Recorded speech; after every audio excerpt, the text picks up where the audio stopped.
A few days ago, I was walking in the woods with my dog when I noticed a little beige moth thrashing around on the ground in front of me. One of its wings had been torn off and badly frayed along the edges as though something had been eating it, and the moth was obviously in the throes of a most painful terror. Without hesitation, I grabbed a rock and smashed its head in with enormous and rapid force. It was dead in an instant. I whispered a prayer for it and moved on, naturally thinking now about the great goddess who rules over many dimensions of my soul. So let us sing praises to she who comes from afar, crying out with unmistakable resounding voice as she flies, chasing down all that is frail, standing clear-eyed between life and death on limber, fearless legs, the far-seeing goddess whose sightless, ferocious beauty kills the unsuspecting wanderer with merciless precision. When I first started to learn about Artemis, I felt confused because I could not understand why she loved to kill animals so much. I took this killing personally, and, like an overly sentimental, literal-minded American child woman, I felt sorry for the cute little wild animals. Even though Artemis is the protector of young girls and in firm possession of inviolable and infinite virginity, she is nevertheless the one who prepares the psyche for the eventual act of growing up and learning about the even-tempered vicissitudes of life and death. She is the Kore goddess who stands between childhood and all the births of consciousness that come afterward, when the heavy truths of the psyche's dark side are integrated. Her fearless self-sufficiency, as Christine Downing calls it, casts a chill upon those who prefer the comforts of intimacy. She is the wolf-eyed goddess who calmly inhabits the darkest spaces, traveling by night through the sanctity of lunar precincts, too serious to even laugh at our discomfort, too deadly to play around with the pettiness of derision, the strange one whose overwhelming commitment to the maintenance of psychic fecundity means she and only she presides over the coming and going of new birth, that locus of astonishment where transcendence and immanence dance the most terrifying pas de deux. When a living creature is wounded, it must be either healed or killed. If neither occur, the creature and its surrounding sphere will suffer. There's no room for sentimentality in this situation. The correct judgment must be made with swiftness, and the correct action taken likewise. This is the psychological situation with Artemis. When a quick death must come, she is a perfect realist, and indeed, the quick death is itself the most merciful act in that moment. For the death of what must go translates into the life of what must stay. In life, resources are limited. Libido is not on infinite supply. Therefore, that which is dying and decaying is a threat to that which is living and thriving. The vital, ecstatic psychic wilderness where Artemis roams is the life-giving dimension where new psychospiritual beings are born.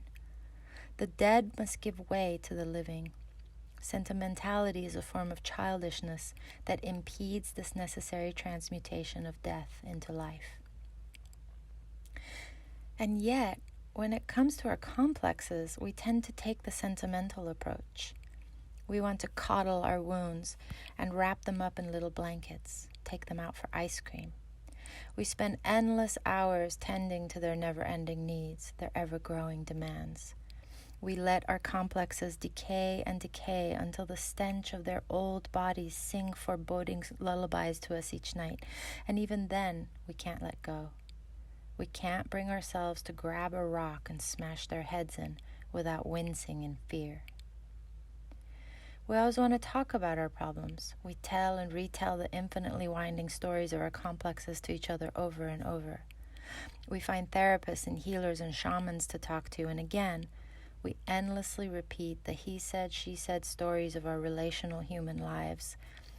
We tell about the events that grate against the galactic constellations of our swollen, triggered complexes, chafing our souls, unnerving our peace.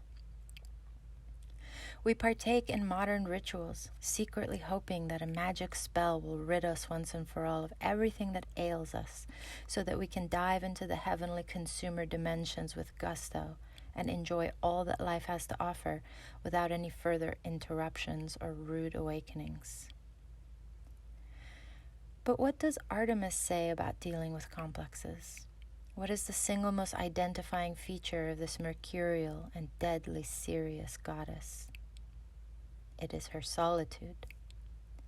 I imagine her mother, Leto, heavy with child, searching high and low for a safe haven to birth her miraculous children, and it is Delos, the rock-strewn, barren, and inhospitable land of solitude, that provides the correct sanctuary. This image of Delos speaks about the psychological dimensions required for enormous transitions into new consciousness, for the successful birth of a harmonious and balanced being made from the integrated luminosity of Sol et Luna. This newborn being has dual-colored eyes. One eye is attuned to the solar light of consciousness, the other to the moonlit sphere of a wolf den by the sea. Therefore, to cultivate healing and the corresponding psychic fecundity that comes when old complexes are killed off, we must first make a serious commitment to an inviolable solitude, which is an image of being unto oneself. And what does this mean in practical terms? Well, I think it means becoming limber enough to stand there on fearless legs and understand that no one else can solve your problems for you. It also means that at the end of the day, you and you alone are responsible for yourself. To get to this psychological location, we need sustained periods of perfect solitude. Otherwise, the soul has no space to process relational experiences. And without these inwardly focused soulful procedures, the alchemy of transformation never unfolds, which leads to the pathology of prolonged adolescence.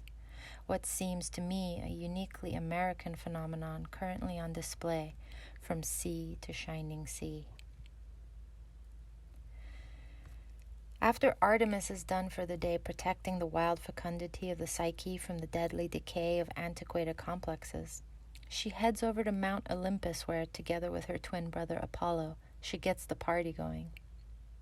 That Artemis leads the dances after a full day of killing what must die and nurturing what must live tells me that the result of necessary actions undertaken with unsentimental devotion is the harmonious integration of the many faces of the psyche. The celebration through dance is thus a cosmic image, cosmos with a K, a word which for the ancient Greeks meant the perfect combination of beauty, order, and harmony displayed by the universe around them in faithful cyclical fashion. This universal order, moving along in predictable rhythmic motions that undulate between life, death, and rebirth, is also an image of the psycho-spiritual domain, where the successful integration of chaos into harmony is a kind of dance that reaches into the oracular dimensions of sacred psyche and draws out the healing balm of beauty and order and cosmic abundance. It is Apollo who works this part of the process out for us. I know there are those who want to lay their grievances about the patriarchy at Apollo's feet, but personally, I find it enormously significant, psychologically speaking, that the two emerged from the same womb, are twins, and that Apollo was given birth by Artemis. It is perhaps the clearest image there is in Greek mythology about the paradox of primal oneness residing in images of duality. The two are united on many levels, not least of all in their status as protectors of the young. They are both chore images, for although Apollo involves himself in dalliances, he never marries and remains in his youthful state. He therefore represents the precinct of soul, where the situation has not yet grown over with the darkness of decay and old age. Quite the opposite, as Phoebus Apollo sings the song of solar flight and consciousness expansion, while Artemis lets rip her lunatic harmonies that resound in the deepest spaces. Besides being the perfect solar complement to this lunar frequency, Apollo is the god of art, beauty, poetry, dance, healing, and oracular wisdom. He's the patron lord of Orpheus and his magical lyre, and the archetypal image of psychocosmic order. I imagine Apollo as the record producer, heavily supported by the infinite creativity of the muses, and Artemis as the DJ who picks the tunes and manages the dance floor. The producer perceives the larger picture of harmony and order in mathematical sequences and understands how to combine them to produce a visceral response in body and soul by translating abstractions into corresponding realities like tears that come in response to the anguishing beauty of a perfect song. It is the music that motivates the body to dance, the music and the images it contains, that draws consciousness into deeper dimensions of experience. It's interesting to note that once again, in this process, an inner dimension of solitude opens up, like a secret chamber where we go to listen as the body begins to sway and move and respond to what the soul is now hearing. In depth psychological circles, it seems to be a foregone conclusion that if one seeks healing, all one need do is ground the ego in the self by bringing awareness and harmony to the many hitherto undifferentiated voices and energies crowding around in the complex psyche. For this to occur, the ego must become a stable and wise shepherd of sorts, fondly leading her flock of complexes to higher ground, while expertly keeping the wolves at bay. Yet ego consciousness is characterized specifically by its perpetual propensity to experience itself as a separate and profoundly isolated entity. It is a style of consciousness closely in tune with the heavy Saturnian qualities of restriction, limitation, and acute separation. In other words, the ego is constantly and often neurotically blasting off into a cosmic void that features deep involvement with heavily partitioned, single-minded dimensions, where the me I experience as myself is always in imminent danger of becoming unmoored.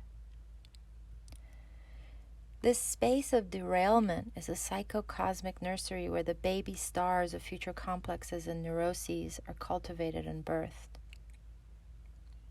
But obviously a neurotic, separated, and perpetually terrified ego can neither support nor protect her flock. However, we find an inherent paradox here, since there can be no consciousness without separation and differentiation. The ego must separate in order to become conscious of itself as an entity capable of self-assertion in the world of action.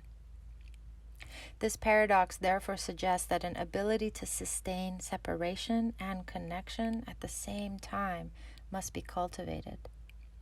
A sort of balancing act that maintains just the right amount of tension coming to bear upon the mystical tether of the ego-self axis.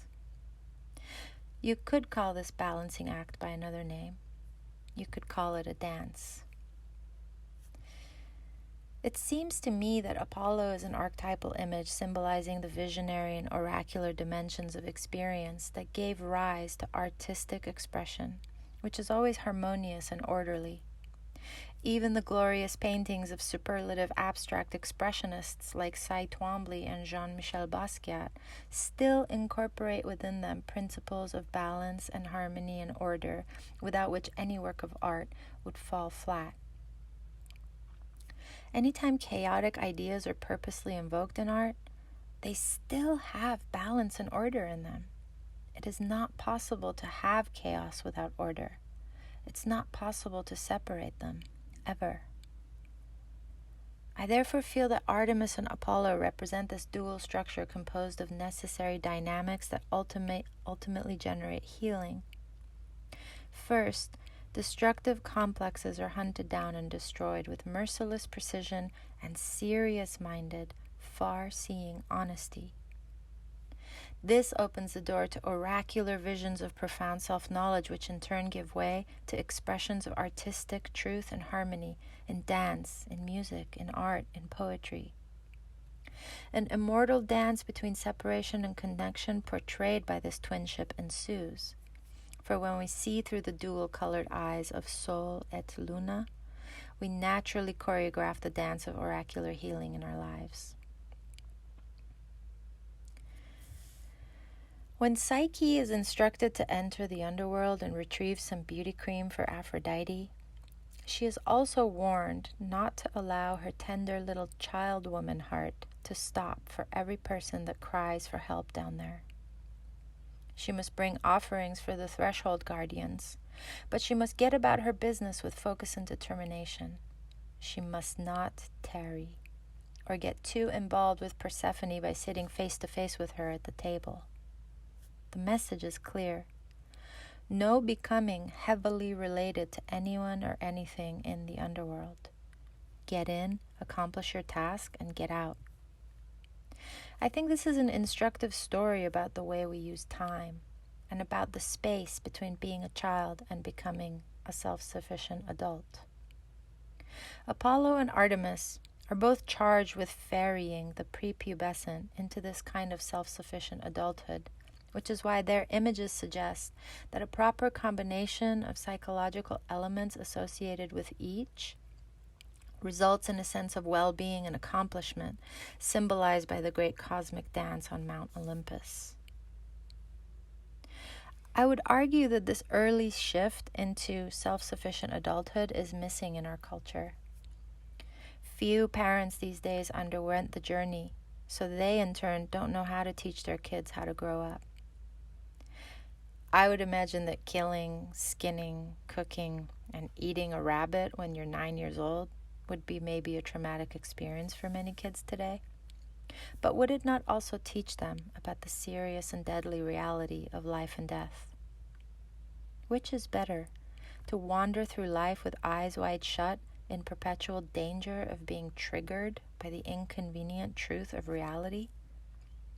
Or to be initiated a little earlier into the irrevocable truth that for every instance of beauty in this life, there is a corresponding payment in blood somewhere? Why should reality make us squirm so much and send us into decades-long collectively embraced pathological behaviors that have become so powerful they now threaten the entire planet? The two most important words in the English language are attached to Apollo: know thyself, while the huge power of unsentimental psychic shepherding is attached to his twin sister Artemis. If only we could accede to a less squeamish psychological dimension as a species, we could rejoice in the inner work that needs doing, for its results are nothing short of glorious. I say this because to me, there is nothing more glorious than hard-earned wisdom, an image which is always portrayed as immortality in myths, because this kind of wisdom has eternal staying power. So let us sing praises to the beardless beauty who radiates harmony in dance and music, Phoebus Apollo, who illuminates all with the clarity and simplicity of perfect order. And let us sing praises once more to his twin sister, beautiful Artemis, who comes from afar, the centering goddess of the axis mundi, standing between heaven and earth, life and death, with resounding cry.